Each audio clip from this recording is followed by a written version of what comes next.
Shopping মলে ওই লজেস চুরি করে মিথ্যে কথা বলছিলি? হ্যাঁ, বলছি না মিথ্যে কথা বলবি না, সবসময় সত্যের পথ বেছে নিবি, ঠিক আছে? এই দিদি বলি, আপনি 50,000 টাকা নিলেন ঘর করার সময়, 1 বছর হয়ে গেল, টাকাটা কি ফেরত দেবেন না? কাকিমা তো দাঁড়া মানু, কি বলবো, সংসারে এত টানাটানি না। ওর বাবা মাইনেটা পাক, ওর বাবা মাইনেটা পেলেই আমি আপনাকে টাকাটা দিয়ে দেব, কিছু কিছু করে দিয়ে দেব অন্তত মাসে।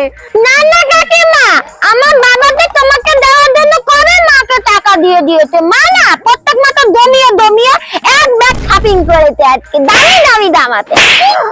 আপনার বাচ্চাটা মুখ ফসকে বলে ফেলেছে, চি চি আপনি আর কোনোদিনও আমার থেকে ধার চাইতে যাবেন না, আমি দেবও না। চি তুমিই তো বলেছো ছোট্টাই পদ মানে সত্যি কথা বলতে।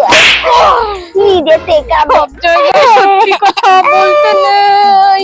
আপনার ব্যাগটাই আমি চিন্তাই করবো। এই না না,